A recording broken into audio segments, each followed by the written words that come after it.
They arrested the homeless woman sleeping outside the VA hospital, thinking she was just another vagrant. But when the three-star general walked into that courtroom and saluted her, everyone learned she'd been guarding the memorial wall for the soldiers who never came home. Welcome to the Human Stories. Before we begin this powerful story of hidden service and forgotten heroes, tell me in the comments from which city you're watching today. And if you believe that some heroes don't wear uniforms anymore, hit that subscribe button. Harmless enough. Never causes trouble. Never panhandles. Just watches. What they didn't see was what happened when families came to visit the memorial. The woman would quietly approach grieving mothers, offering tissues from a carefully hoarded supply. She'd guide confused elderly fathers to the right panel, helping them find their sons' names. She'd explain the meaning of memorial symbols to children too young to understand loss. She never spoke about herself, just listened when others needed to talk. Staff Sergeant Mike Chen, a triple amputee from Afghanistan, wheeled himself to the memorial every Thursday. The first time, he'd broken down sobbing at his buddy's name on the wall. The homeless woman had simply sat beside him until he was ready to go inside. She knows, he'd told Dr. Williams later. Don't know how, but she knows what it's like. The complaints started coming in during the fall. There's a vagrant living on VA property, wrote an angry email to the hospital administrator. It's disgraceful that our heroes have to see this woman when they come for treatment. She's probably a drug addict, complained another. Security should remove her before she starts harassing patients. Hospital administrator Janet Reynolds felt the pressure building. The VA was already under scrutiny for various issues. A homeless woman camping outside the main entrance wasn't helping their image. We need to address this situation, Reynolds told Chief of Security Tom Bradley during their weekly meeting. Gently, but firmly, Bradley shifted uncomfortably. He'd been watching the woman for months and had never seen her use drugs, drink alcohol, or bother anyone. If anything, she seemed to calm agitated veterans better than some of the professional counselors. Maybe we should try to get her services first, he suggested. Connect her with housing assistance, mental health support. Reynolds shook her head. We've tried.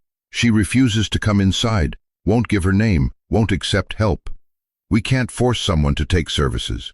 So what do you want me to do? Call the police. Trespassing charges should motivate her to move along. Bradley hesitated. Janet, I don't think. It's not negotiable, Tom. This comes from above my pay grade.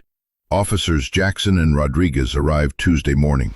Ma'am, we've received complaints about camping on VA property. Do you have identification? She shook her head. No. This is federal property. You need to move along. The woman looked toward the memorial wall, where fresh flowers had been placed. I understand, she said quietly, but she remained seated. Why aren't you leaving? She met his gaze directly. Because they need someone to watch. Ma'am, you're under arrest for trespassing. She didn't resist. Just asked quietly, can someone make sure the flowers don't wilt? Tuesdays, when Mrs. Chen brings fresh ones for her son. Denver City Jail processed her as Jane Doe, number 247. No identification, just a military surplus jacket, worn jeans, and a notebook with names and dates.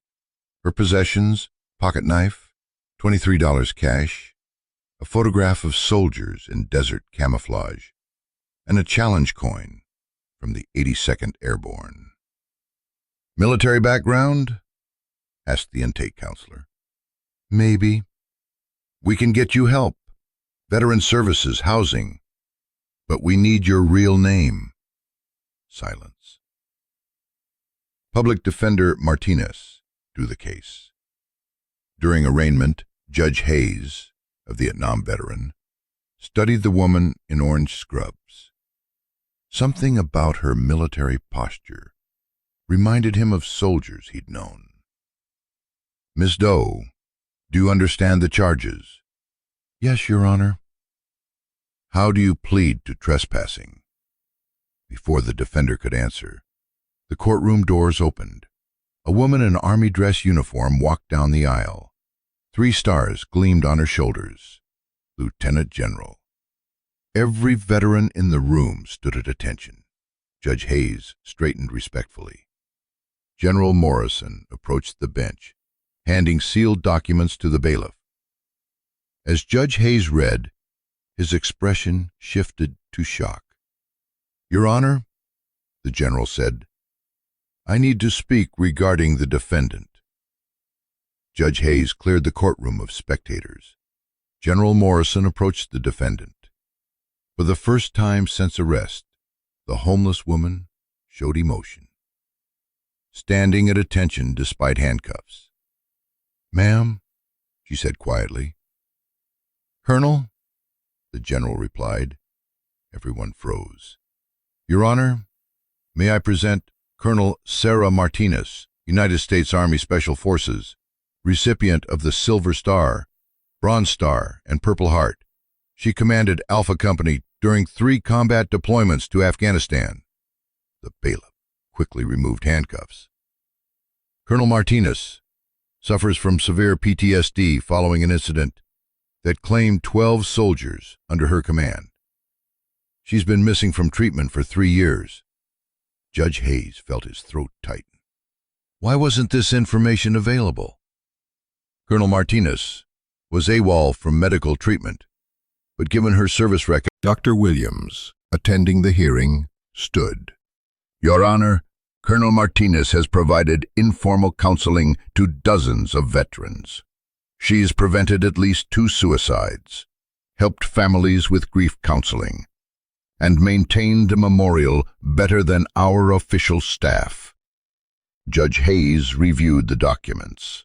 3 pages of commendations, heroism reports, testimonials from soldiers whose lives she'd saved. All charges dismissed, he announced.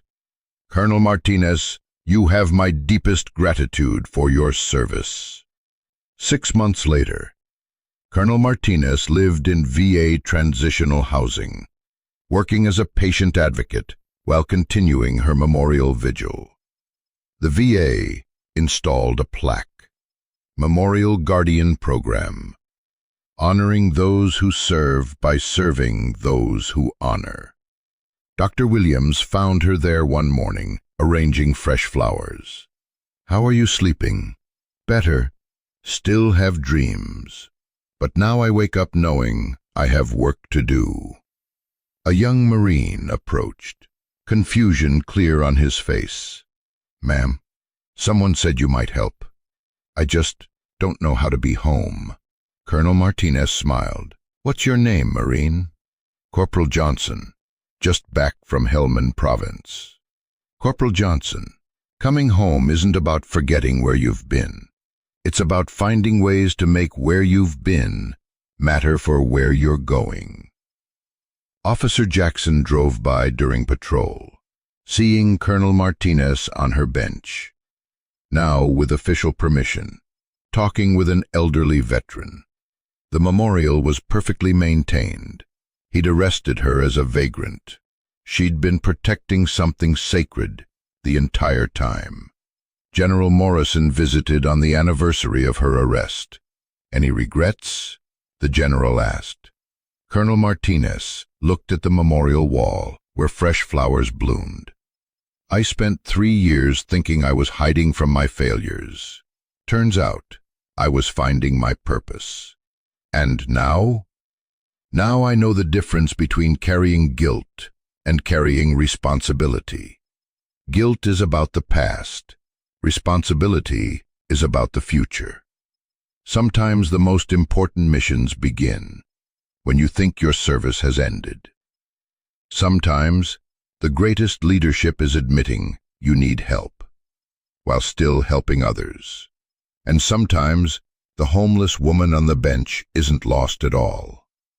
She's exactly where she needs to be. So now, I ask you, Have you ever misjudged someone based on appearance? Have you met someone whose quiet service went unnoticed? Share your story in the comments, because here at the Human Stories, we believe that heroes don't always look like what we expect. Thank you for watching. If this story moved you, subscribe to our channel